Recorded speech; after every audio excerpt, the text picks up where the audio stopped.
Well, thank you all for being here, staying out late.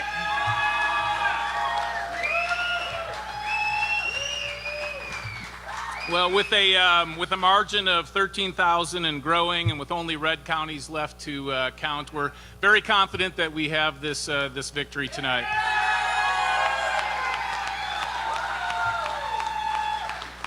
And I don't care who you are or where you come from, you gotta love a comeback story, don't you?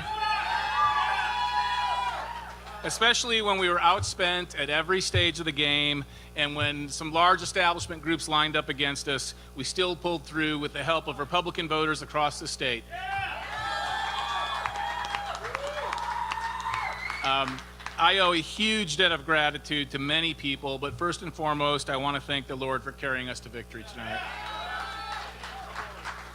And up here on the stage with me, I want to thank Heather, my mom Jan, and all the girls for sticking with me and being so supportive during this race.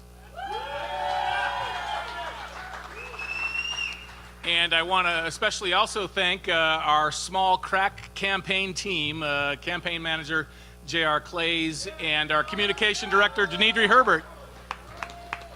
Also want to thank our treasurer Laura Francis and the legions of volunteers all across the state that made this possible. I want to give a special shout out to Donna Lippold in Wichita and to the people of Kansas Health Freedom, who through this pandemic were such strong supporters of our standing up for the Constitution and pushing back on those infringements on our freedom. But most importantly, I want to thank the voters of Kansas for putting their trust in me. It means so much to have their trust tonight. I want to congratulate Chris Mann on a hard-fought campaign. But tomorrow we begin the process of taking America back, and the Kansas Attorney General's office is going to be very directly involved in that process. I believe that America is not a country that kicks people out of the armed forces for asserting their First Amendment right to free exercise of religion. I believe that America is not a country that should shut down its oil production and then go begging Saudi Arabia to produce more oil. Last time I checked, I think it comes from the same planet, but I might be mistaken. And America is not a place where the Constitution is optional or is ignored by an administration in Washington, D.C.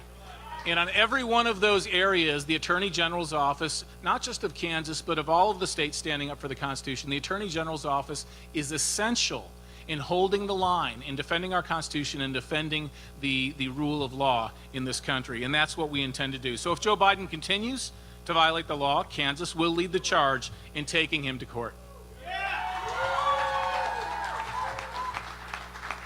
And there's much work to be done here at the state level in Kansas as well.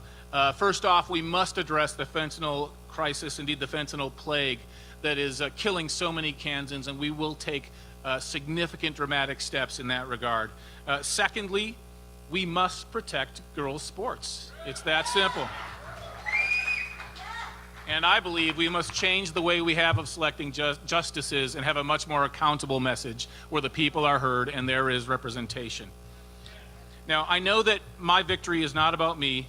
It's about a desire to save our state and save our country. And I'm so honored that so many Kansans have put their trust in me in that endeavor, in this movement, and I can't thank the voters enough for giving me their trust, giving me this opportunity. So thank you once again, and may God bless the great state of Kansas.